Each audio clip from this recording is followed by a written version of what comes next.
Oh, good. All right. Good evening, everyone. Welcome to tonight's meeting. Before we begin, I just want to share this. Maybe serve the community with wisdom, compassion and understanding, and maybe treat each other with dignity and respect, particularly me if I screw up. I also acknowledge the traditional owners of country throughout the Barossa region and recognise their continuing connection to the land, waters and culture. I pay our respect to their elders, past, present and emerging. Okay, so we'll begin with apologies. We have three just for information. That's Mayor Lange, obviously, and we'll also have apologies from Councillor Lane and Councillor Troop. We have no leaves of absence. Confirmation of the previous minutes.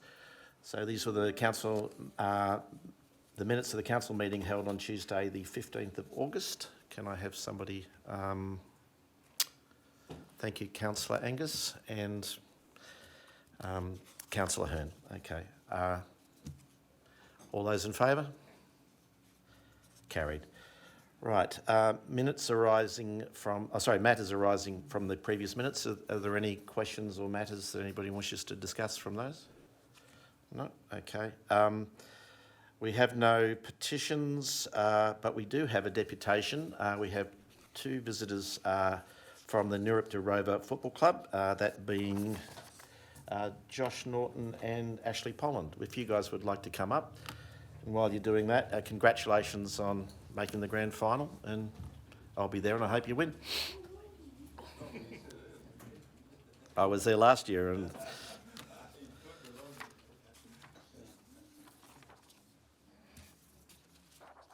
so just so everybody's clear on the procedure, so what's going to happen is that Josh is going to... Are you just talking, Josh? Okay. Josh will talk for 10 minutes and then if there are any questions, there's 5 minutes for questions after that. So whenever you're ready.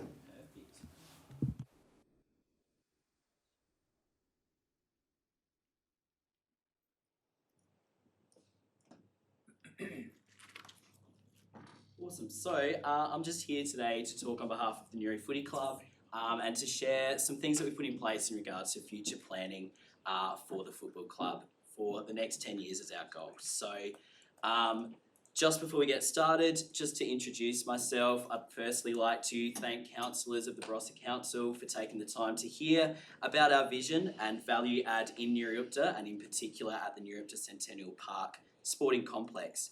I'm Josh Norton, a proud Nuripta resident. I've lived in Nuripta all of my life, currently building a house in Newry, super passionate about the Barossa and what it has to offer. And at 25 years old, I've found myself as president of a football club, which is huge, but being involved in many years for a football club and with the football club has been, something that I've strived to achieve, but I didn't think I'd take on the role as president this soon, but here we are. And with me, I've got Ash, who sits on our committee and is in control of grants and funding with the club. So together, we've come together to come up with this document. Maybe click next. Yep. There we go. So along with the committee, we've spent time creating this document to guide us with goals and aims over the next 10 years. It was important that we as a sporting club continue to plan for the future and ensure that we continue to value add to our community and provide facilities that continue to enhance sporting in the Barossa Valley. So we acknowledge that Council's goal is to enhance our premium wine, food and tourism region and its unique lifestyle, heritage and the community spirit. And the community spirit, I guess that's where we step in. And so we know that Nuripta is the meeting place for our region and the football club's a meeting place for our town and for our community. So that is where we are aiming to achieve with Council's goal in mind, that community spirit. So what we are. We have a membership record of this year of 258 players, 44 of which are women's footballers. 88 local businesses, actually make it 89. Today we got another one on board, nothing like the last minute, as sponsors of our footy club. A total membership of 708 people, which is a season record that we've never had before. We've also, on top of that, had our biggest season ever for sponsorship. So we're a successful club with a really proud club culture dating back to 1908, and we are the envy of many other sporting clubs within the region. I guess for this week, you just need to drive down the main street of New Yorkta to see the community spirit on display, with players' jumpers, yellow and black streamers, business shop fronts decorated, local schools having yellow and black themed casual days. There's a real sense of unity and community within our town at the moment. One of our visions, one of our main goals at the moment, which we are looking at, is to hit the goal of lighting. And so I guess we're mainly giving some information today on the lighting aspect of our oval as it continues to build on and adds to Goal 7 from the council to promote future needs for our major sporting events within the Valley. So the sport of AFL continues to grow, and the data is suggesting that after Gather Round in South Australia, it will continue to do so for many years to come. It was really interesting to do some research on some data and statistics recently where when the AFL Grand Final went to Perth, numbers really boosted in sporting clubs, grassroots sporting clubs there. So we can see that if that trend's going to continue here in South Australia, Gather Round's really going to value add and promote our game in the community. So women's football again helps us with the lighting. We're really looking to get women's football up and going. It's new to our portfolio this year, and it's important to continue and promote an inclusive club culture within our region. This season, we established women's football again. We took a short break. The culture, I guess, of women's footy was getting bigger and the competition was getting stronger, and we were finding that we were declining in numbers. However, we've put a lot of time and energy into getting women's football back up and going. So this year to have 44 female footballers jump on board is great. We started from 0, so it's a great outcome in one season. To have Friday night footy under lights or potentially even Saturday games under lights, female games could certainly be on display for our community to come along and watch. We link that into, I guess, our vision as well. Occupational health and safety, it's a grey area potentially, but the lighting quality at the moment, it's making it difficult at trainings currently with 6 out of the 12 globes not working, or they do work sporadically and vary, depends on who turns them on at times. But it can be difficult obviously for footballers to see when football is your core business. It can be tricky with training. So our lights is our main project goal. On top of that, I guess we look at the sporting events that Centennial Park has hosted recently, and we just have to go back to earlier this year where we hosted the Sandful game with Crows Centrals playing. Great display of not only New York as a town, but also the Barossa as a region, which was fantastic. In the past, prior to that, we'd hosted WBBL games, and I guess there's potential there and conversations that are happening constantly with trying to get permanent fixtures on the oval, as it's obviously going to boost economy, promote sports within the valley, and of course it's going to encourage everyone to participate in the community in some form or another. So we've had that success in recent years of hosting sporting events. We just need to continue that, and in order to do that, we identify lights as being a key project for us and our number one goal at this point. So what will it do for us? Well, I guess we go through and we look at, it's going to bring the women's and men's football together under lights all on one day. Currently our female footballers are playing on a Sunday, so there's a slight disconnect between that, and it just puts a huge strain, I guess, on volunteers being there most nights of the week and then all weekends. So if we can get everything on a Saturday, that would be amazing for us and a huge benefit. The ability to host higher standard games, Sandful games predominantly would be fantastic. Male, female games in the Sandful would be even better. Get junior football games under lights as well. That's always a huge goal for some of the juniors. They see their superstars playing on Friday nights under lights. They get a real kick out of it as well. And obviously, after hosting Zone Champs, attracts those bigger carnival events that benefit the whole region. So further from that upgrade will help to support the Barossa Valley to continue to thrive as South Australia's destination for sporting events. So we've done a little bit of research into the lighting, and so where we currently stand is that the lighting design for the New York Oval is to achieve 218 lux. So that there is for Sandful quality film, so nighttime filming to be telecasted if needed. So we've gone higher than what we probably need to, but if we're going to do it, our view is to do it properly the first time. So for that, we'd need new 28-metre poles in new locations. We've got nine lights per pole, and the lighting company that we sourced this quote from have performed many lighting installs on ovals and stadiums throughout Australia. They've worked specifically on Adelaide Oval as well. So the lighting design exceeds the requirements for those semi-professional level of play, so the Sandful nighttime games, which is great because that's going to then hopefully, I think it achieves it by about 18 lux. If they do up it, we've got room to move there as well. So the design and construction budget lump sum is $395,190.31, excluding the GST of course. So that's our goal. So obviously we're working to get some funding and some grants and things like that to help support us to achieve that and get something put in place. The plan that's been drawn up is up there on the visual. So the new light towers have been strategically moved back from the oval fence line, just so then it can allow for oval to be widened, lengthened if need be. And some slight light spillage will go into the caravan park slightly, but on the whole, the light is quite direct and onto the oval, which is great. So we've put some thought into the planning of where we want those light poles situated, just to allow for that future planning.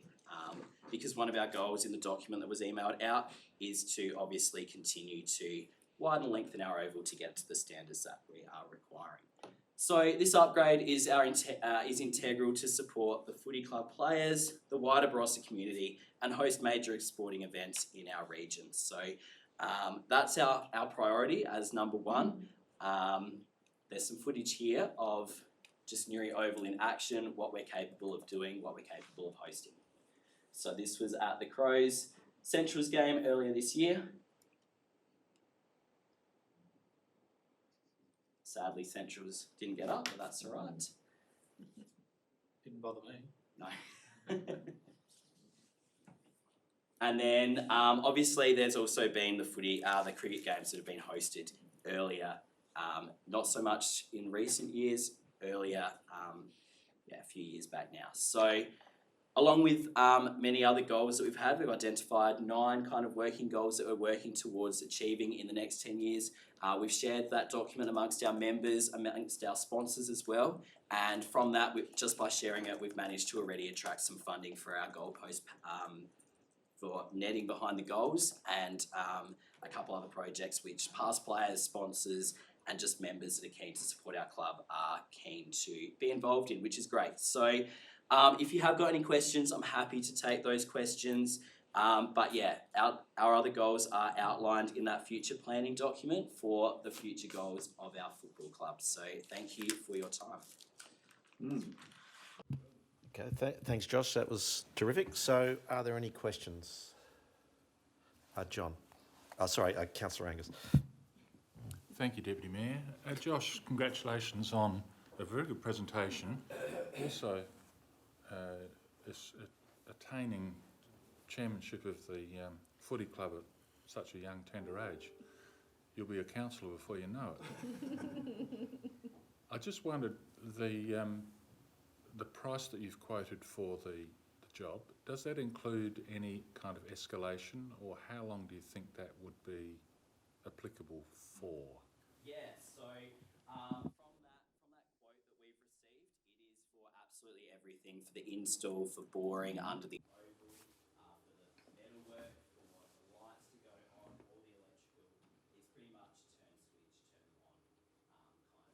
turn on kind of quote. And current for how long, that sort of price? That quote it sees us through for 6 months, so we received that quote in, I will say, June, I reckon. It'd be about June we reached out for that quote, so that's the price that we've got for 6 months to kind of play with, which gives us time to work out how we can attract funding. Thank you. Yeah, no worries. Councillor Schilling.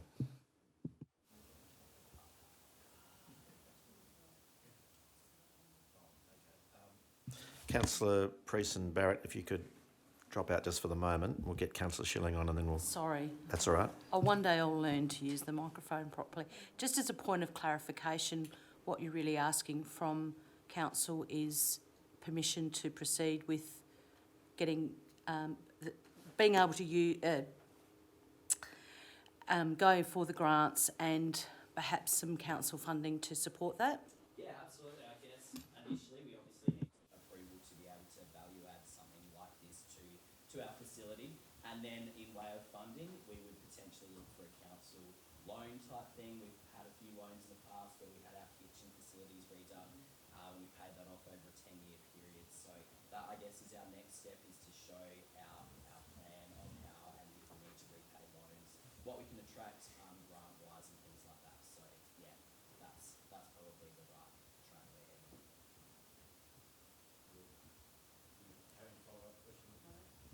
Councillor Prez. Thanks for that. It was really good. Have you had talks with the Centennial Park in regards to the exposure to Caravan Park with the lighting?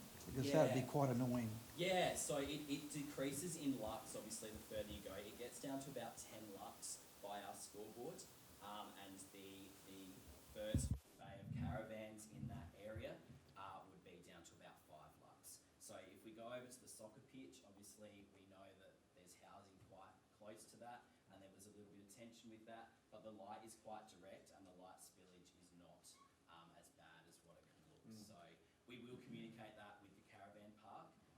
However, there's room to reconfigure as well if we need to move the light poles slightly closer. Okay. And the grant, you're intending to look for grants for $400,000 from the state and federal governments? Potentially, however, if obviously a lot of the grants are dollar for dollar, so if we can at least get to the 200,000, then we can go for the dollar for dollar. So how do you intend to raise that 200,000? Yeah, so we have a few options. Obviously, we can come to council and ask for some council loan and things like that.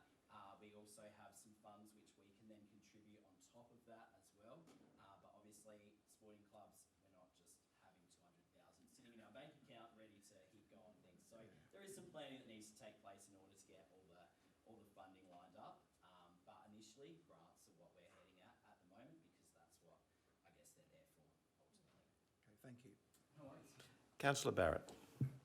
Thank you for the presentation. Excellent. Learned a lot. The question I've got, have you engaged with South Australian Power Networks on the power supply on the facility? The only reason it prompts that is I've just watched our caravan park down in Mount Pleasant, and we needed a new pad-mount transformer and a bit over 100,000. So that's a bit of a one I'd just like to cover off on. Absolutely. Yeah, so we have a couple of people that actually work for SA Power Networks in the club, which we have asked what's the potential here. They've said that the power supply here is well and truly above what's needed, which is great. Yep. We would just need to confirm that and run all the testing to finalise that. So they've looked at it from an SA Power Network side, but also the company that have quoted have also had a look and said and suggested that that would be fine with what we've got. So yeah, good point though. Thank you. Okay, I think that's everybody. So, look, thanks very much for the presentation, and we will obviously be interested in seeing what you come up with. Yeah, absolutely. Thank you very much for your time, and enjoy the rest of your meeting. Thank you. And good luck on the weekend. Thank you. Okay, there are no notices of motion or questions with notice. The Mayor's report. Now, Councillor Angus has actually made a suggestion that we have the following recommendation, so that means that that councillors will then have an opportunity to ask the Mayor about the specifics of this particular report at the next meeting, if you so choose. Councillor Angus, I assume you're going to move that? Can I have a seconder? I'm happy to move that recommendation. Okay, and Councillor Greatwich seconding. Are there any discussions? Or I'll put the motion. All those in favour? That's carried. Okay. Councillors' reports? Nothing.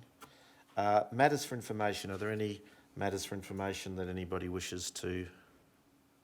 I'd just like to make a comment on one. Sure. Councillor Barrett. The only comment I'd like to make in relation to 6.2, the Williamstown, Lyndock and Land Care Group, if people can get along to their open day, 15th of October.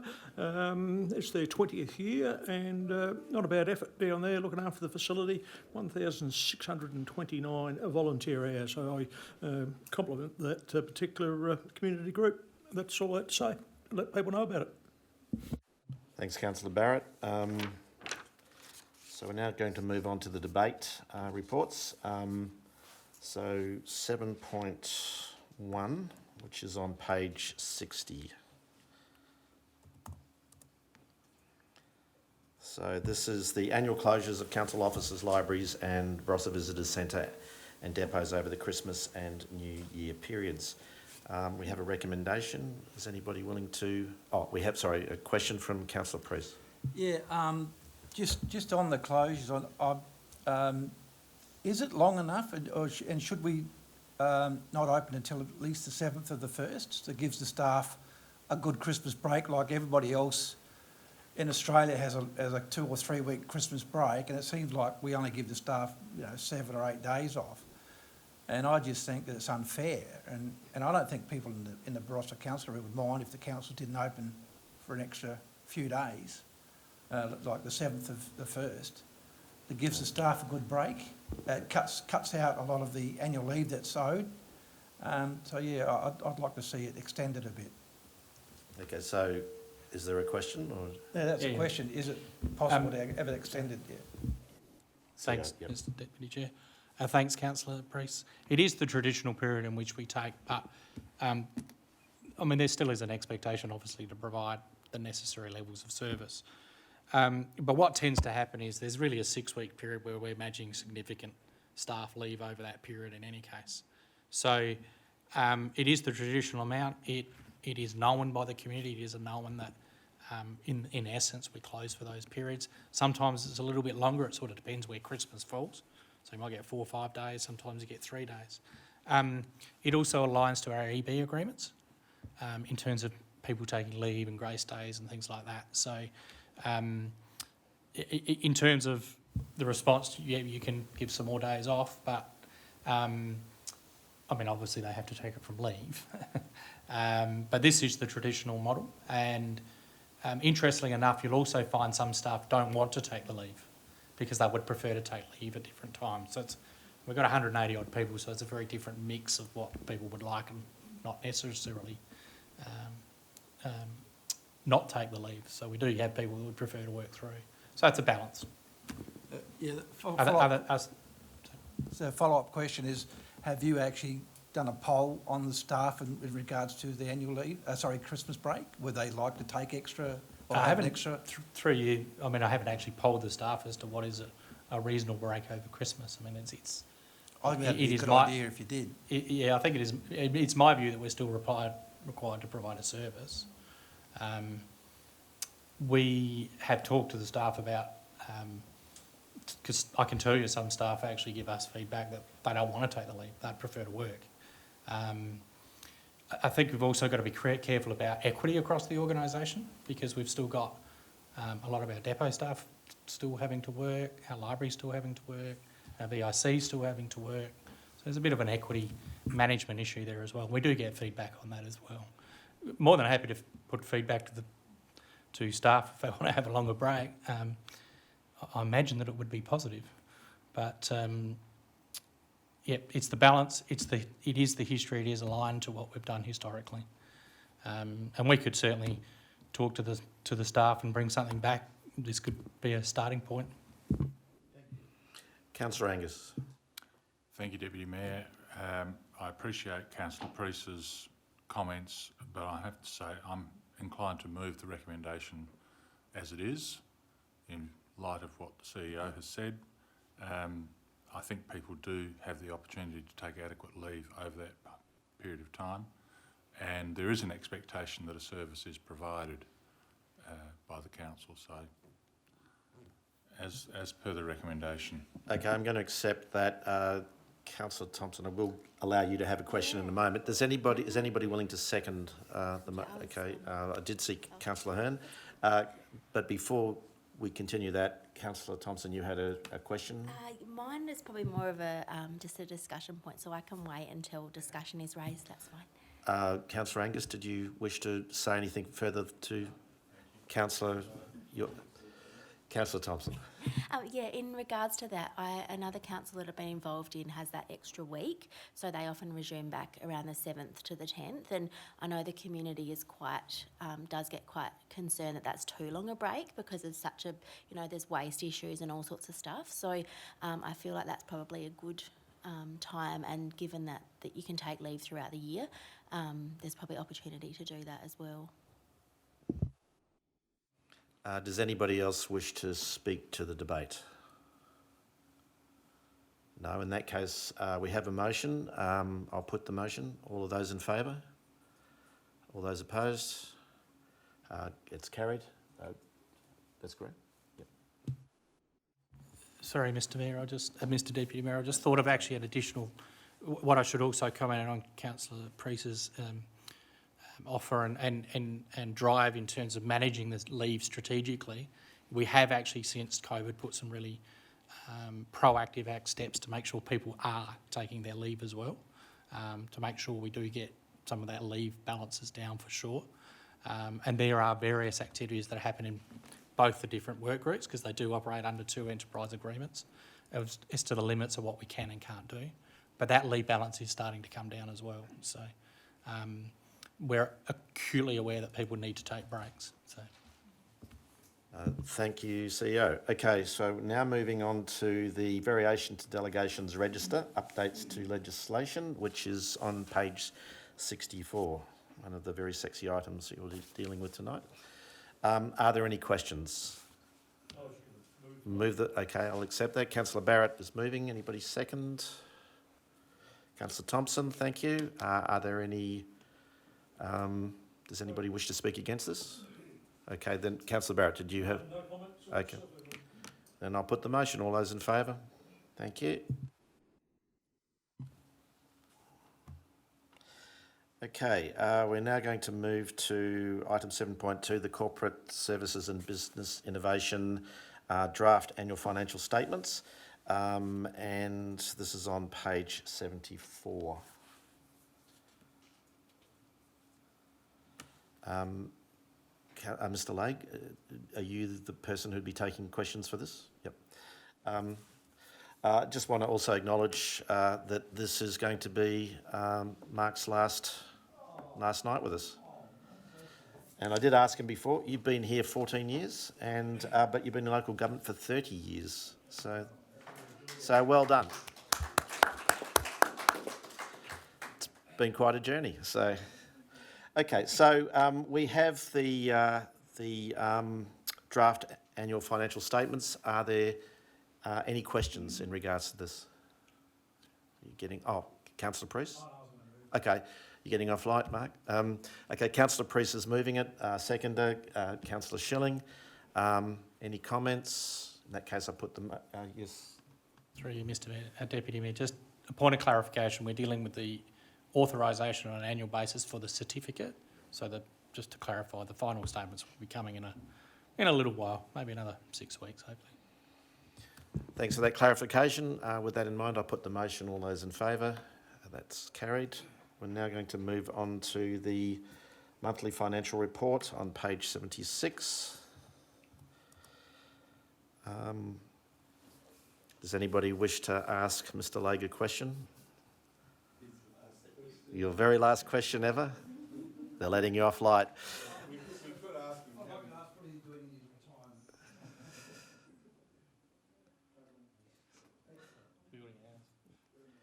Okay. Why don't you ask him, Councillor Hearn, just for the theatre of it? Mr. Legge, could you report? I'll do a Scotty Milne, Councillor Milne question. Could you just explain how we're travelling?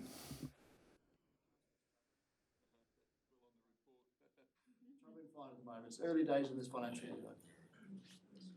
Thank you, Mr. Legge. Okay, we have Councillor Priest. You're moving the motion, thank you, and we need a seconder. Councillor Evans, thank you. All of those in favour? Thank you. All right, it's carried. We're now going to move on to the Newpta Bowling Club loan support. You remember we had a deputation, thank you. a couple of months ago now. So this is in regards to consider advancing access to a community loan through the local government funding authority. So with that in mind, are there any questions? Councillor Priest. Yeah, just on the Nuripta Bowling Club, I also saw in there they wanted a waiver of the council rates. That's correct, yes, they've asked for that. I actually couldn't see how much the council rates were, or whether I've missed it or I couldn't see it.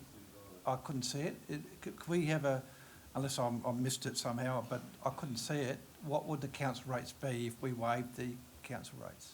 Through the chair? You'll need to give us 2 seconds to look them up. Thank you. Okay, well, while they're doing that, did we have anybody else who had a question? That was Councillor Greatwich. I mean, it's broadly in the same realm, depending on how much those council rates were. But again, I couldn't see what the sort of decision-making process was, whether it was just that we felt that making the loan of $70,000 was sort of sufficient as a catch-all mechanism, because I see that that's sort of slightly more than what was asked for. And so whether that additional amount would sort of offset the lack of a rates rebate. And I assume it's just sort of like it's more of a policy position in terms of not granting a rate rebate outside of extenuating circumstances. I think also there was a note about precedent being set, that if we do this yeah. for one, we'd be doing it for many. Yeah. CEO. Through you, Mr Deputy Mayor, applications for rebates need to happen within a certain timeframe prior to the elections as well. Council does have a power, not prior to the elections, prior to the adoption of budgets, so they can apply for one in the next year. Council does have the power potentially to rebate it now, but it hasn't traditionally done that, would be my answer to that. And I'm quickly trying to find the rates, but I'm no expert in pathway. Mr Legg, help. Just a follow-up question. Sure. I mean, I'm quite happy with the $70,000 loan, because it is a loan and they're going to repay it, which is good. They're not asking for us to, like a lot of clubs do ask to forgive us hundreds of thousands or millions of dollars. They're only asking for a loan. So I'm happy with that, but I'm just waiting on what the outcome is. Because if it's about 5,000, I could see where they could probably ask for that through the community grant scheme. It's around I think it's, John, is it $5,000, isn't it? Is it maximum we can, through our community grant scheme? Is it $5,000? Yeah. So if it's around that, they could probably go through the community grants. Sorry, what was that? Okay, all right. Okay, so we're still trying to get an amount? Mark's looking it up for me. Okay. Good old Mark, before you go, buddy. It's not currently in the, as the recommendation stands, there is no Figure. We've declined the request for the rate rebate. Yeah.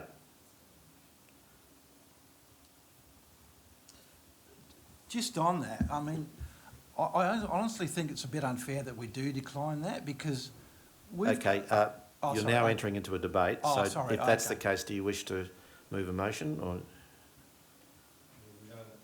Well, Okay, well, in that case, we'll just have to wait until we get a figure. Mr Yeah. Lake, do you have a figure there?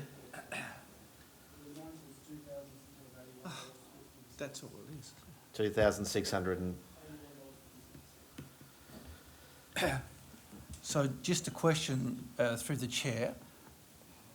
Can I move an amendment in there to say that we waiver that 2,000? You are not required to follow that recommendation at all, so Okay. you can't amend something that hasn't been moved yet. So Okay. you can just simply reword that into whatever form you like. Could I do that now? Just If you wish. Hang on a sec. Through you, Mr Deputy Mayor, the change is very awful.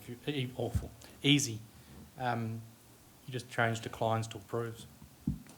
If that's what you want to do. yeah, I'd like to, because they never asked for anything from us, and they're going to repay that loan. So I think allowing them that rebate of $2,000 is I think is fair. Okay, so just so we have it procedurally, you wish to move the motion as it is currently worded, except replace the word declines with approves? Yes. Okay. Thank you. Do I have a seconder? Okay. Oh, sorry, councillor Lake. Sorry, Mark. Sorry, Mark. Who knows, maybe that'll be next year. Mr Lake, please.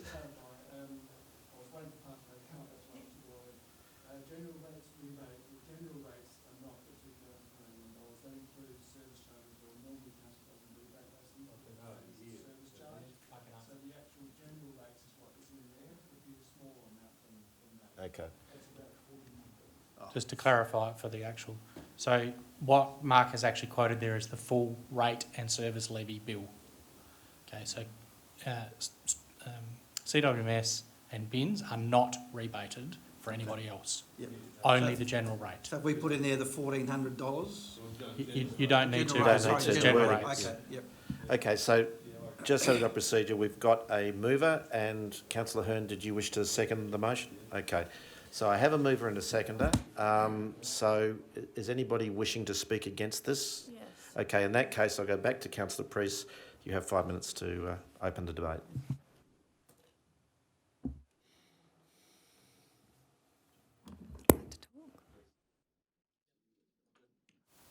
Yeah, look, thank you, through the chair. Look, I think it's only fair that we do this. I mean, this is a club that is a very hard-working club. They never put out their hands to us for money, and this is probably the first time that I can recall that they have. They're going to borrow $70,000 if it's approved by the council. They're going to pay it back. I mean, so many other clubs throughout the Barossa council area have always asked for money from us, and we've granted it. I mean, I'm talking about millions of dollars. Now, they're asking for $70,000. I think that's fair. They're asking for the general rates to be waived, which is only $1,400. So I think it is unfair if we don't grant them this and allow this to happen. And thank you. Thank you to councillor Priest. Councillor Hearn. Yeah, here we go. Yeah. Yes, I agree with everything that Councillor Priest has said. If we look around with what's been done at a lot of, say, Tanunda, Anguston, soccer, rugby, there we've talked about millions of dollars, and I know this is to do with council rates, but they haven't ever asked for something like that, so it's minimalistic. So I would ask all the other councillors on this occasion for this 1 year to support the motion. Councillor Greatwich, I'll get you to turn off your microphone just for the moment, because I did acknowledge Councillor Evans, but you'll be after Councillor Evans. Thank you.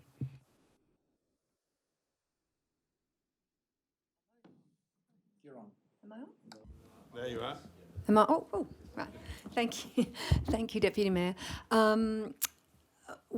Just a matter of clarification to the CEO through the Deputy Mayor, if possible. With the matter of policy and precedent being set by this action, I completely agree and share the sentiments of Councillor Hearn and Councillor Priest about the merits of this application for this subjective situation with this club. But how will this be delivered in a manner that won't set a floodgates theory for precedent for every single club in the Barossa wanting rates rebates when things are financially tough, which they are now and will continue to be for the next few years? How do we address that? Thank you. Through you, thanks, Deputy Mayor, Councillor Evans. I mean, the quantum is not significant if it's a one-off. I'm quickly trying to look up a few others that we've done historically. I'm aware of a couple that we've done for short-term periods. I would actually answer that question by proposing the equity issue you're dealing with is not rates, it's about comparison of contribution to public good. So, for instance, we've just passed a very detailed, after a long consultation, lease and licences process. So you have many clubs in there that are still paying a lease or licence that are not getting the benefit, whereas obviously Newry Bowling Club owns their own club. they're not paying lease and licences, but are still accessing some of our services and borrowings, and the borrowings are much lower than a commercial borrowing, so there is a benefit. That to me is the question of equity you're weighing up. So the other clubs are still having to pay their lease or licence, but we have absolutely, I can't do them off the top of my head. I reiterate, this is where the advantage of actually knowing some of this stuff earlier helps us prepare. I am totally aware at one stage we did a approval for Coulthard House, and that was to assist it in terms of where it's got itself to in the commercial sense it is now, and they are now paying commercial rates on the commercial leases, on the commercial leases of that property. And I do believe, and I've quickly scanned it, we did do a small one-off period for the Angaston Bowling Club to assist them with their development. But off the top of my head, that's all I can quickly tell you. The other option is you can come back next meeting, that component, and we can get you more information.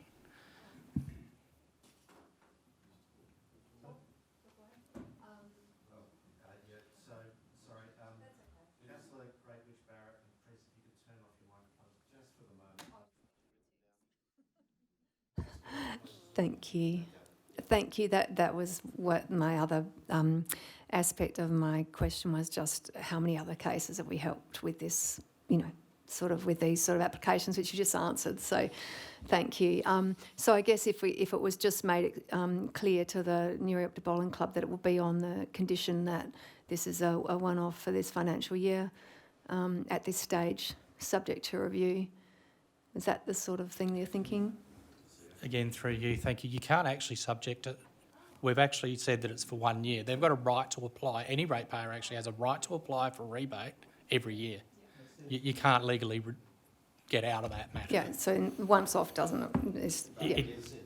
The wording is that it's for 23-24. Yeah, and but that's it. They have a right to apply for a rebate. Every year? Yeah. Yeah, perfect. Okay, thank you. Councillor Greatwich, and then after that, Councillor Barrett. So I think we just have to proceed extraordinarily carefully where on a matter like this, which has just suddenly sort of come up through the debate motion, where we are really swiftly putting in place a motion which would set a precedent, given that these are not unprecedented circumstances. And if we're going to talk about fairness... Hang on, what is your point of order?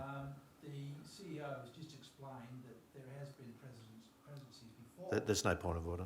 Carry on. If we're going to talk about fairness, then I think that we need to consider what equity actually looks like in this space, and that's about having the same rules for everybody.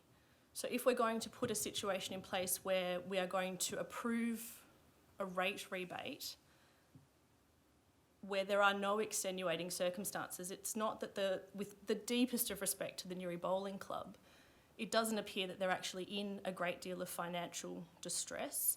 The motion in front of us is for an amount of money for infrastructure upgrades. This isn't going to be rolled out broadly. We're looking to make an exception for one sporting club, so really, really swiftly. I feel like this has suddenly kind of come up. The dollar amount, I think, in these sorts of circumstances is less relevant. So I think we have to be really careful about going, it's only $1,800, so we can just give them a rebate. It's not really a big deal. The dollar amount that we're talking about is not as relevant as the fact that fairness is about the same rules operating for everybody. And I do take Councillor Evans' point that this does then open up a scenario where any other sporting club or community organisation where there is a mechanism that exists currently for them to seek a rate rebate through the usual process would, I think, have grounds to be slightly aggrieved to say, well, why isn't it that we aren't, or okay, well, maybe we will just turn up and ask for a rates rebate as well. I think that having the orderly rollout of these sorts of programs is really important so that the community can have confidence in the way that these things are being administered. And if nothing else, I think that we should just kind of take a minute, because we're not just talking about $1,800 or whatever the actual dollar amount is. We're actually talking about putting something in place that sets something of a precedent. I take the CEO's point that these kind of processes have been put in place in the past. But any time that we just make a sort of rapid decision to remove ourselves from the usual course of business, I think that a sort of considered pause is a worthwhile thing to do. Councillor Thompson, if I can get you to turn your microphone off so that Councillor Barrett can then comment, and then you're after him. Thank you. Thank you. Whilst the debate's been taking place, I quickly scrambled through the Local Government Act, and I've looked at section 166J. That is the power for us. We can actually do it. However, my concerns are just like Councillor Evans on my left and Councillor Greatwich on my right, and Councillor Greatwich on my left. I have concerns doing a consideration like this on the fly, and I would like a lot more information presented by staff before I could vote in favour of that last point there, point number 3. So that's my comment, and people can see where I'm coming from. All the rest of it I'm quite comfortable with. Councillor Thompson. Yeah, I'm the same, and all due respect to the Newry Bowling Club, but it is a little bit concerning that they're asking for the community loan and then asking for the rebate, which doesn't give a lot of confidence in an ability to repay the loan if they're asking for that rate rebate. So that's just, for me, is a bit of a concern that they're looking at spending that much money, but then asking for that amount from rates. So just, I guess, raises the question that are they able to fulfil the funding commitment, loan payments if they do, and again, needing more information around their financial standing as well. Councillor Hearn, unfortunately I can't take, unless it's a question. A question, yes, I can do that. If we don't, this is a motion as a whole, and if we say no to part 3, we lose the rest. So we should... What you would do is, if this is defeated, there's no reason... Hang on, let me explain. If this is defeated, there's no reason why you couldn't then move another motion, which was basically changing the last... Can we? Are we better to split them? I'm saying, is it... You can't split it now. Yeah. But if this was defeated, you could then move the motion as it was originally worded afterwards. Can we? Is that the case, Mr. CEO? You would defeat this, and then you would represent it, but with the word... Yeah, instead of saying approves, you would then replace that with declines. Actually, you probably wouldn't even need that. You could just leave it off, couldn't you? Correct. You could, we just discussed, can you do an amendment, but you can't do an amendment either, because you're either leaving it out or you're turning it the other direction. You can't do an amendment that substantially alters the substantive motion that Councillor Priest has put forward.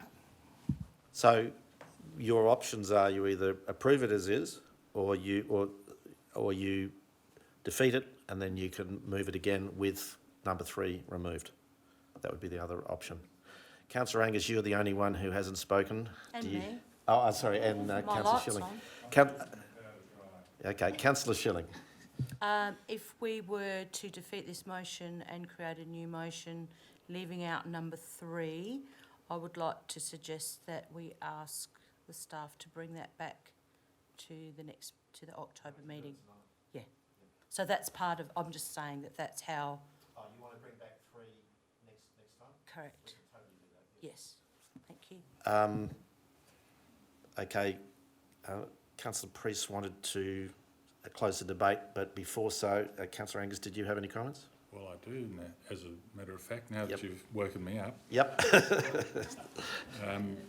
I will vote against this motion, and if the opportunity arose, I would put the original motion where we decline the request for general rates rebate. So it's obviously up to every individual. If it gets across the line, so be it. If it doesn't, I would foreshadow moving the original motion. I just noticed there are 8 people here, so there could be a tie. Councillor Priest, you can close the debate. Yeah, look, thanks for the input from everybody. I still think it's totally unfair that the remarks by some councillors about $1,400 rebate, that it's not warranted, and that, although the CEO has said that it has been precedents before where we've allowed it. As Councillor Hearn said, they've had never put up their hand before to us. We've granted $5.5 million to a rugby club, plus the land, to the Lindock area, where we're going to spend tens of millions of dollars. The Tanunda Football Club, where we've spent tens of millions of dollars and going to spend many more millions of dollars there. And all they're asking is for, I think it's $1,400 approximately. And so I think that this should be, I'd hope for the councillors here would change their mind and vote for this, because millions of dollars versus $1,400, as Councillor Greatwich said, oh, well, we're setting a precedent, so we can't allow this. But we can, same councillors can vote for tens of millions of dollars to other clubs. And I think this is totally unfair, because this is a hard-working club where they've worked hard to pay off their land, to build their buildings without asking council for 1 cent. Where other clubs, and here we heard tonight about the Nariupta Football Club with $400,000. We don't know exactly how much we're going to have to, they're going to actually ask us for, and they're going to ask us for a loan as well. So I'd like the councils here to rethink their position on this and vote for this. Thank you, that's it. Okay, so with that, I will now put the motion. All of those in favour?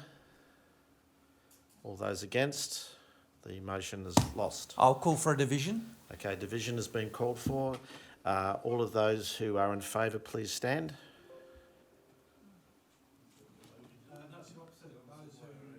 No? Yeah, that's all right. I'm doing it either way. Okay, so we have in favour Councillor Hearn and Councillor Priest. Please stay standing. Opposed is Councillor Evans, Councillor Barrett, Councillor Greatwich, Councillor Angus, Councillor Thompson and Councillor Schilling.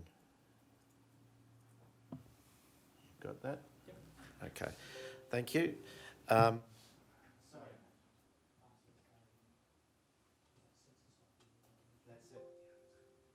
So that motion has been defeated. So you now have a choice of moving on to the next item, or somebody can move an alternative recommendation. Councillor. Hang. Okay. I'll let you second it, and I'm going to take Councillor Angus because he did.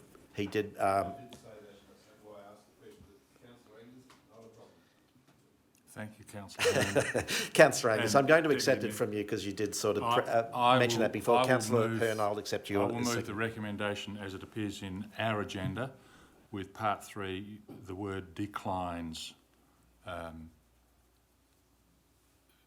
the rate rebate. And there's no need to speak any further to it. Okay, Councillor Schilling. Yes, I just wanted to ask the chamber whether, through the chair, whether we would like to put that matter to the next meeting for a decision, item 3, with some more information as part of the motion. So you want to amend it? Sorry. You wish to move an amendment? So we're declining part 3. I agree with that amendment to go back to the original motion, but to bring that item back. So you wish to move an amendment? Yes. Okay, So decline and the Newrapa Bowling Club's request for general rate rebate for the 2023-24, and to bring their request back to the October meeting for further decision after more information's been given. I'm just going to seek some advice. Yep. Is that a legitimate motion? Right now, you actually don't have a motion, you only have a mover. No, Councillor Hearn has seconded it. Okay, so if it's seconded, there's 2 ways. You can do it as an amendment. I would think that is an amendment. It doesn't change the fundamental base. It asks for more information. Or you could do it with the leave of the mover and the seconder. No, okay. So, Councillor Angus, as the mover of the motion, are you happy to have that inserted into the motion? Absolutely not. Okay, so in that case, I'm pretty easy to please most of the time, but in this instance, that's your right. I'm going to clear cut. Okay. Let's stop mucking All right, so councillor Angus does not wish to do that, so councillor Schilling, you wish to move that as an amendment? No, I'm happy to stay with councillor Angus's motion. Okay.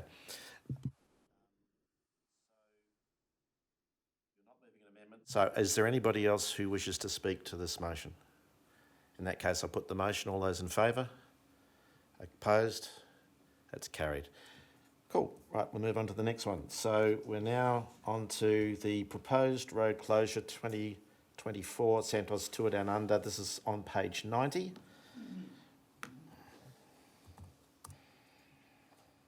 So the list of all the streets being closed are there and the dates and times. Councillor Hearn, you wish to move that? See you, Mark.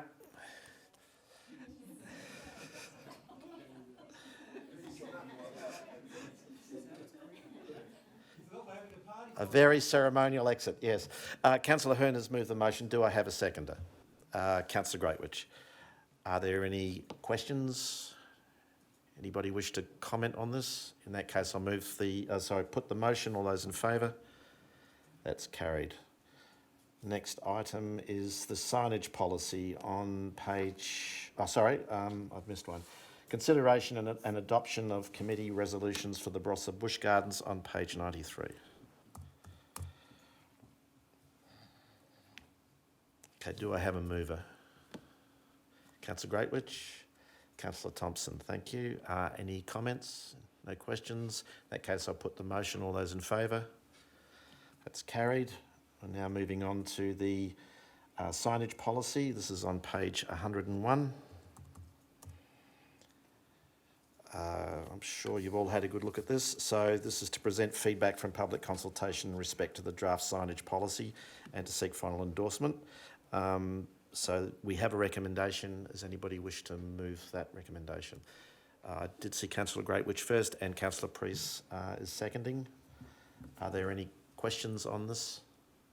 No comments? Hang on. A question from Councillor Greatwich? Thank you. I know that I asked this question or a version of this question during the workshop that we had that spoke to the signage issue, and it prompted me to kind of re-ask the question based on one of the pieces of feedback that came through. Just a clarification around what the position is about the removal of signs that have been in place for some time. I saw that Bruno Tate had a submission around, I think a photo of his sign was actually used in the consultation piece, so I think someone probably sent it to him and went, oh my God, they're going to rip your sign out. But I think it's probably a valid question because there are signs out there in our community which wouldn't meet the standards of this policy in any way, shape or form. And I think that the answer to the question last time was that there's like a grandfathered clause that if they're older than a certain number of years, that there's just nothing that we can do and they'll just stay there in perpetuity. But I just wondered whether there had been any further thought about that or whether that had been tightened. I think at the time I sort of suggested that it would be great if we could look at tightening it, but it seemed like it was a piece of state legislation that was actually coming into play in that regard. So I just wanted to kind of re-examine, re-prosecute the issue for the benefit of the entire chamber. Mr. Curtis.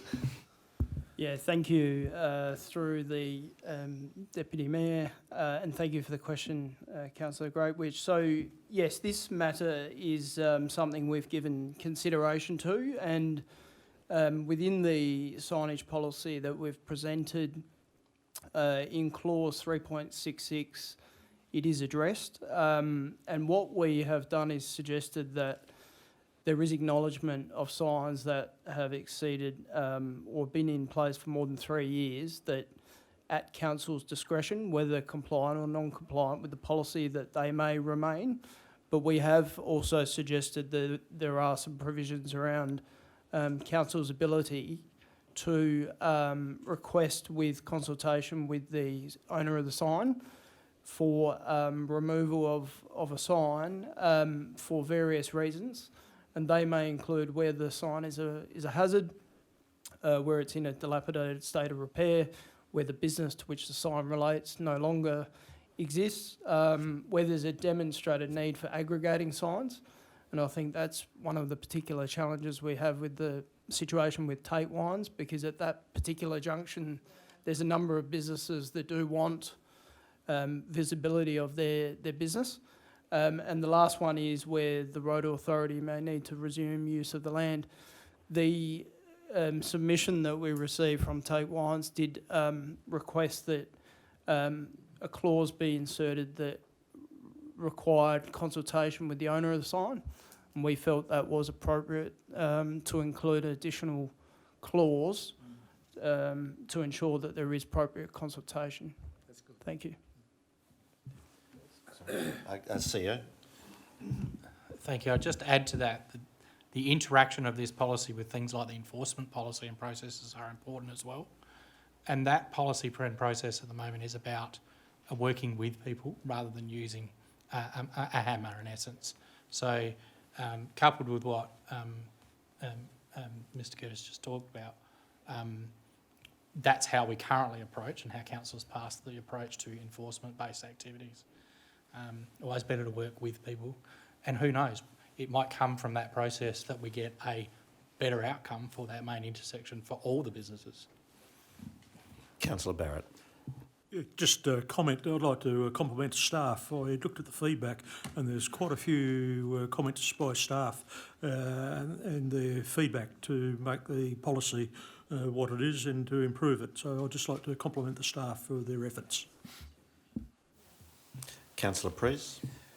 Yeah, just to add, it's great that we're updating our signage policy, because I know for a fact over in Nuriupta, there's a building company that's had signs up for 4 or 5 large signs up for about 10 years, and they're falling apart, and I had to send an email off to have them removed, but I still noticed one of them still there in our parklands, falling apart. So I was wondering, when is that sign going to be removed? It's on a trailer. I was told several weeks ago that it'd be moved when it's warmer weather. Well, it's warmer weather now, and I just think that it's time for us to have that removed from our parklands. Thank you.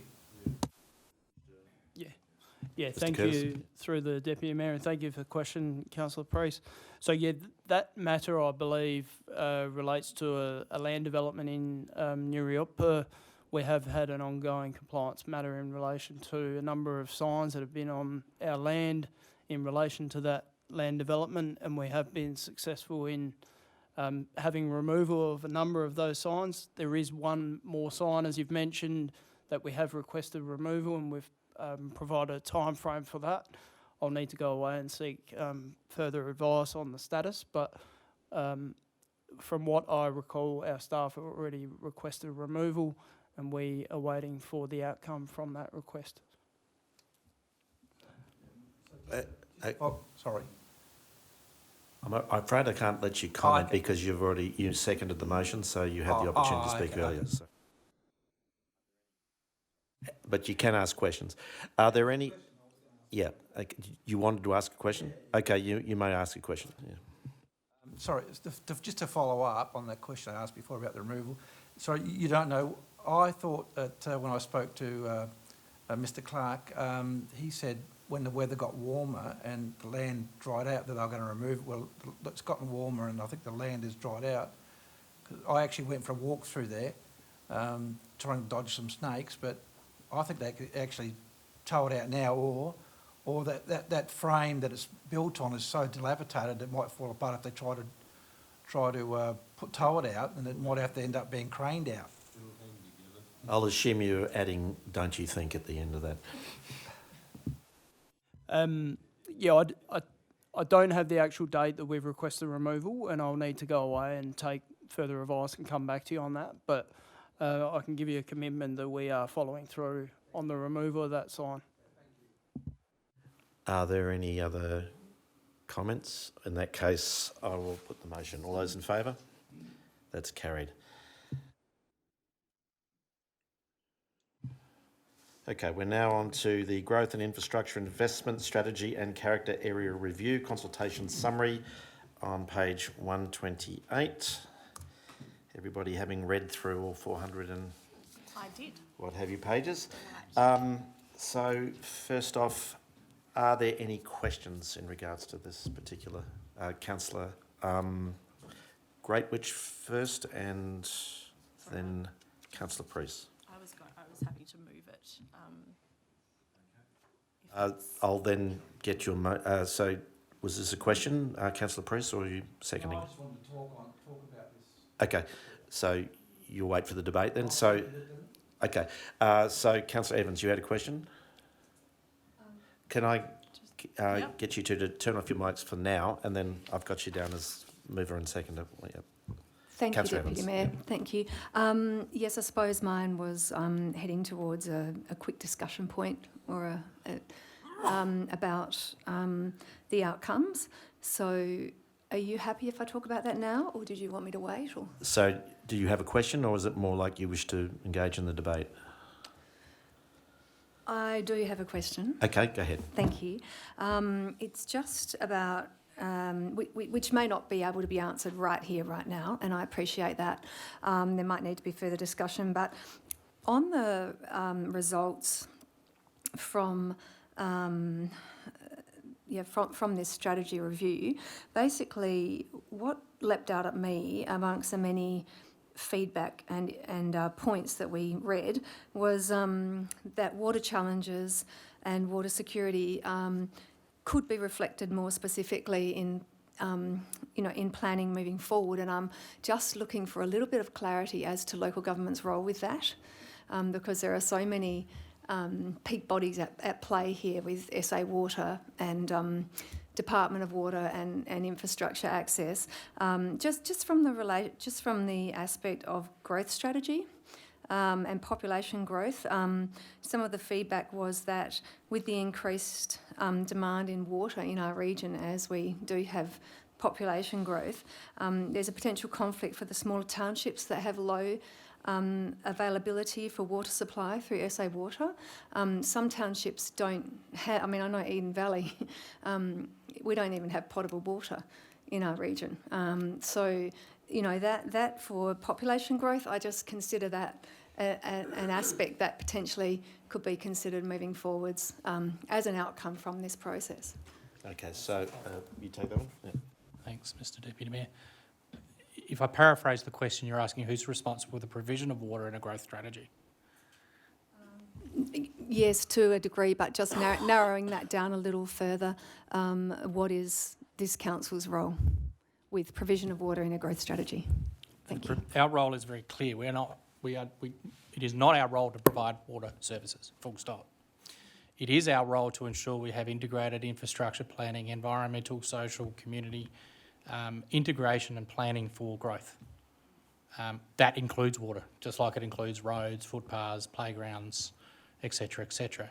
So our role in that, I would paraphrase, is very much being proactively trying to ensure all of those necessary requirements, be it water, be it power, be it telecommunications, be it footpaths, be it headspace, be it whatever that actually creates a successful community, is to either advocate for good planning outcomes. So if you take a Concordia, for example, we have to work through a state system, or to promote policies within the rule book, as I call it, the code, to promote those good outcomes. But there is absolutely no responsibility for council to be providing potable or non-potable water supply to our community. We are not set up for it. It would bankrupt us. But it is absolutely our role to ensure that there is good integration, good advocacy and good long-term planning outcomes. So I just thank you very much, CEO, through the Deputy Mayor. I just saw that as a brilliant outcome from this review, to have that feedback from members of the community, that was a point of concern of theirs moving forward. I think I saw it in a few submissions and things, for something to consider for the future moving on. I'm sure it's not new ground. I'm sure it has been considered and always has been considered, but it's just been brought to the forefront again, which is a really positive thing moving forward, that's all. Thank you. I'll take that as a question. Did you have anything you wish to add, Mr Curtis? Look, just further to add that as part of this methodology, the lead consultant did also have a sub-consultant, FMG Engineering, that also was engaged to do infrastructure analysis for each of the townships, and that included some high-level assessment of infrastructure, limitations and constraints, because as you've mentioned, that is a key consideration for us in considering, planning for growth within each of the townships. So it's certainly something we're very aware of. Thank you very much, Aaron. All right, so I've got Councillor Greatwich moving and Councillor Priest seconding. Councillor Greatwich, did you wish to open the debate? I'd just like to speak briefly to a few points, Go ahead. if that's all right. Thank you.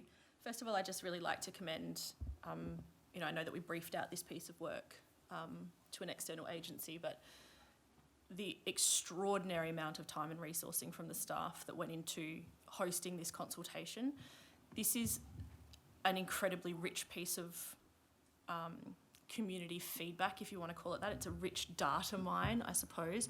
I'm not kidding, I read every page. It was absolutely so affirming to see the degree to which our community wanted to engage with this process and wanted to provide high quality, data-rich, thoughtful feedback on the process. I think that we can sometimes lose sight of how incredibly fortunate we are to live in this community, and this piece of work, I think, really reflects the passion that our community has for this region and their incredibly strong desire to protect those things that they hold very dear about it. So I just firstly want to very, very strongly commend the staff that were involved in bringing this all together. It's a wonderful asset for us to have. A few other sort of smaller points that I wanted to make was around the extraordinary range of feedback. I thought it was lovely that the children's comments were included and retained. I think it's wonderful that we have young people in our community who care about having green spaces and access to nature. Someone drew a lovely picture of a house and a little bush, and I loved that that sticky note was kept in there.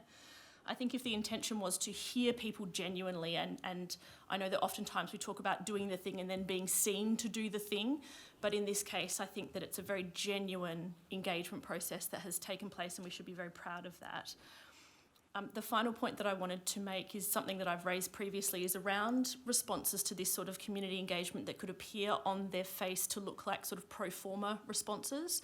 If you read through it, you'll see that there's a number of submissions where they're either identical or very similar. And I just wanted to take a moment to speak on the fact that in some engagement processes that I've been involved with in the past, there can be a tendency to kind of go, we got 27 of them were clearly pro forma, and so, they can be slightly discounted, or they don't sort of carry the same weight as someone who's sat down and written out their own sort of, monologue word for word.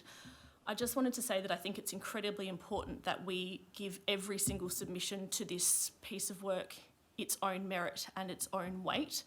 I've been involved in numerous community campaigns in my life where just to get people involved to give a submission somehow is really difficult. And just because someone has used a template or some guidelines or something that's been provided by perhaps a community organisation or a friend or a colleague, I don't think should in any way diminish the weight of the intent that they've put forward. So I just wanted to make that point, because when you do read through it, you'll see that there are a number of submissions that are quite similar. However, every single person who has taken the time to make a submission has done so because they care deeply about what they're speaking about. And the fact that they've sort of used someone else's words, I don't think should be held against them in any way, shape or form. Thank you very much. Councillor Priest. Echo everything that Councillor Greatwich has said, but I'd like to add that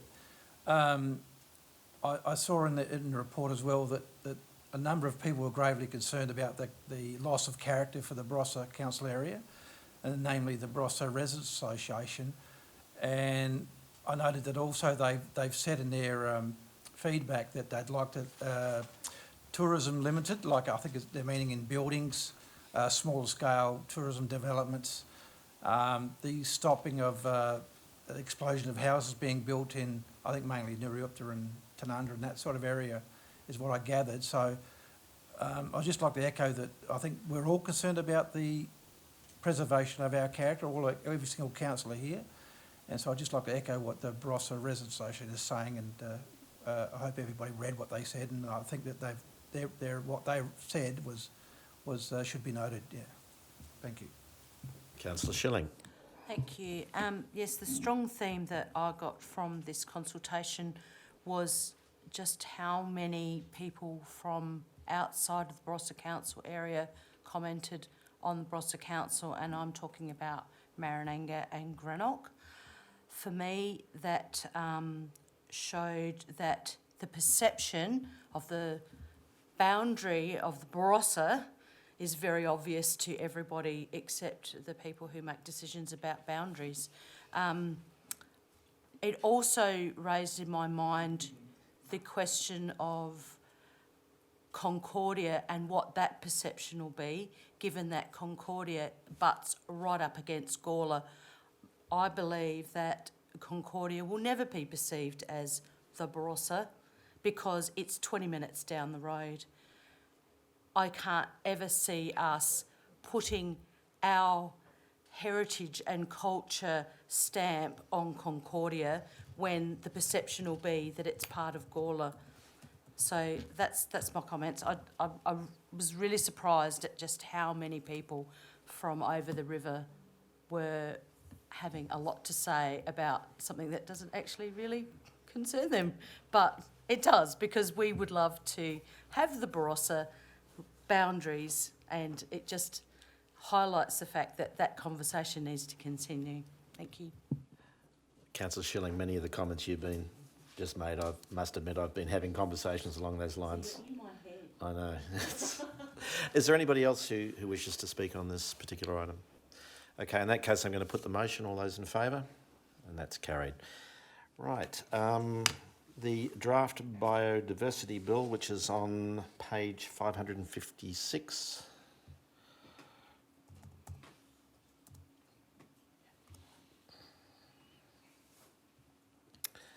So we have a recommendation. This is to endorse a draft submission and authorise the Chief Executive Officer to submit feedback on behalf of the Council, and I think you've all read the draft document there.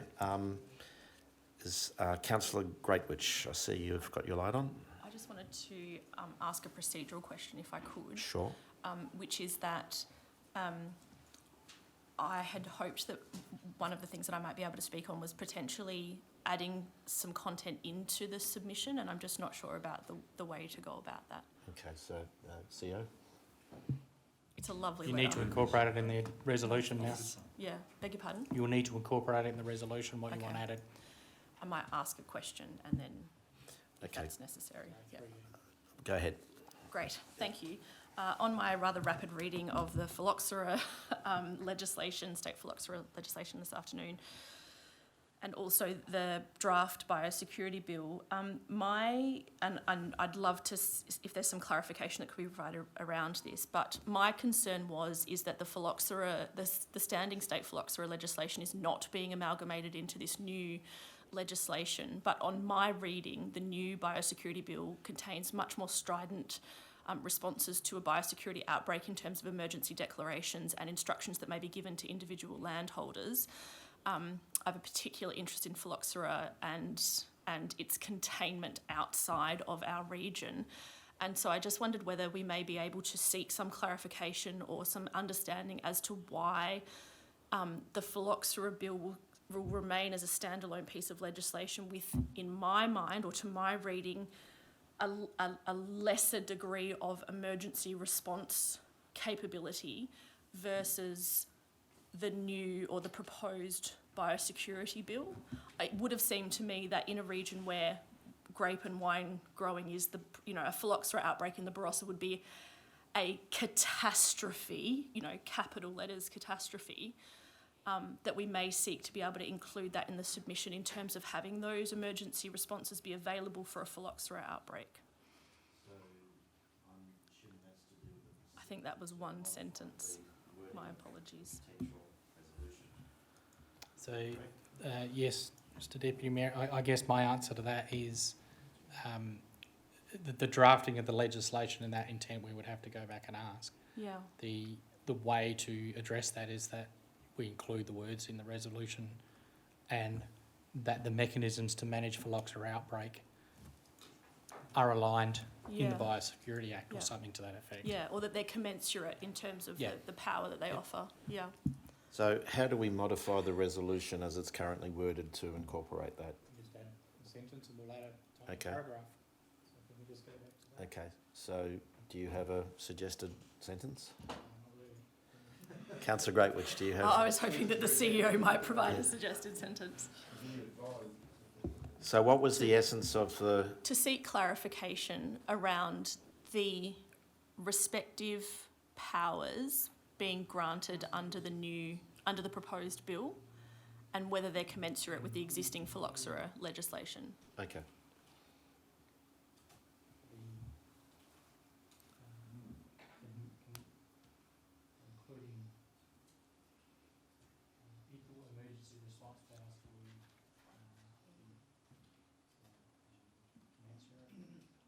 Commensurate's a good one because it really, sounds fancy, doesn't it? Sounds fancy. That's good. Or PHYLL. Y, PHYLL.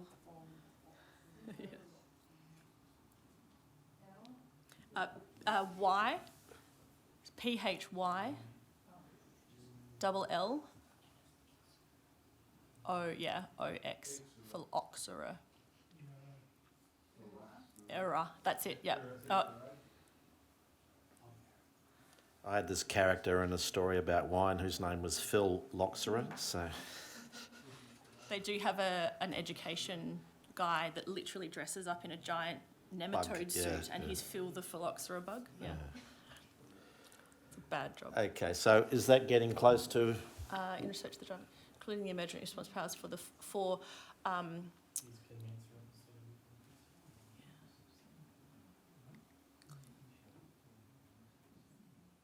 commensurate with this.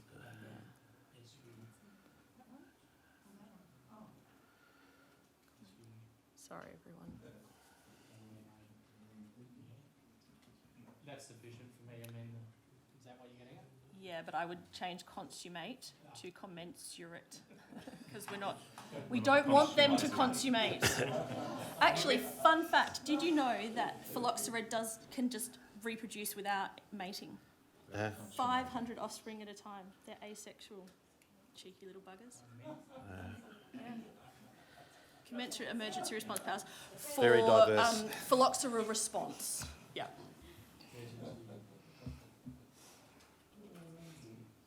Thanks for being patient, everyone. We've got to get Thank this you. Yes, I right. appreciate. I'm sorry, I should have brought. Yeah. Yes. Yeah. That gives you enough to weave your magic. Well, Aaron. Yeah. Okay. Okay. So One would hope. I'm assuming, Councillor Greatwich, that you wish to move that as a Yes. as thank a you. motion. I'm That's happy the with wording that. of your motion. Thank you very much. Councillor Angus, I did see your hand up before. Were you planning to second this, or do you want to? Did you just have a Or do you have a about question that you? Look, I was just listening to the debate, probably waving my hand Oh, around. okay. I'm happy to. You're going to second this? I'm happy to second. Okay, cool.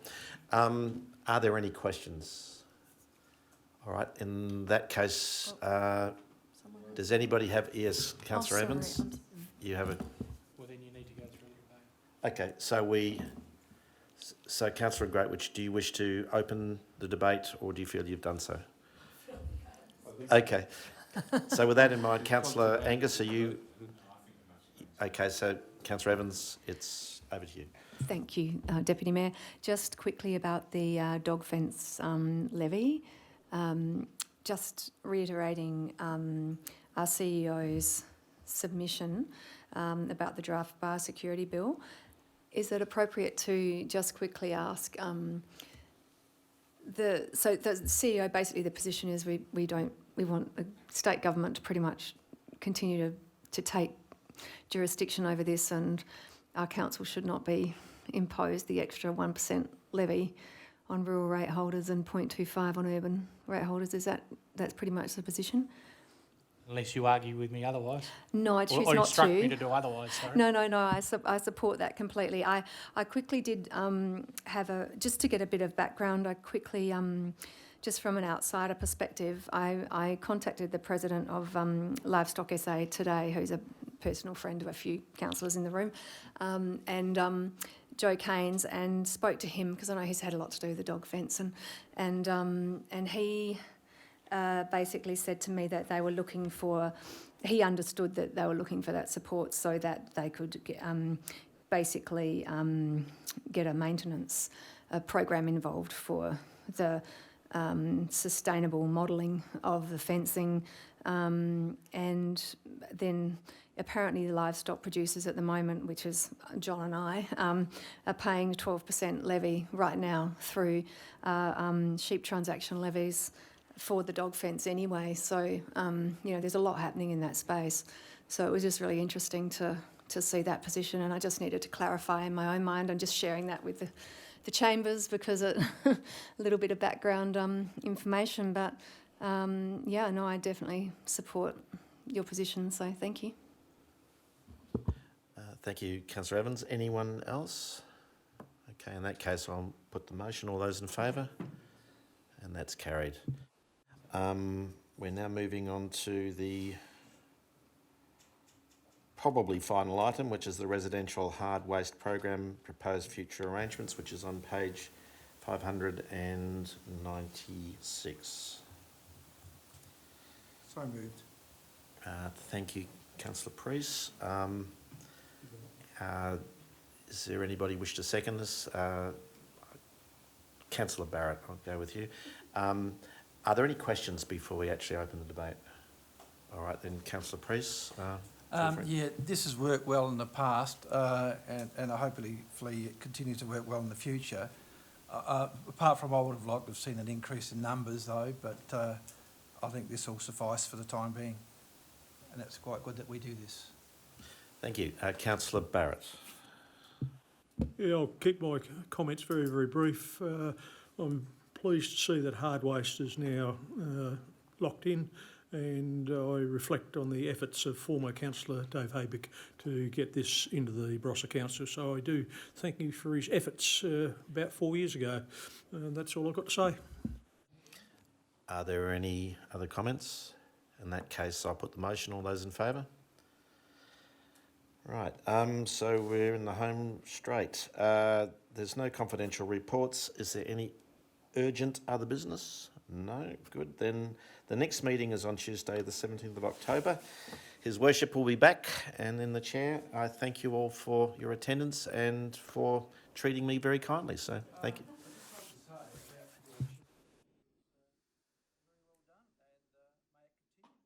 Thank you very much. Very kind.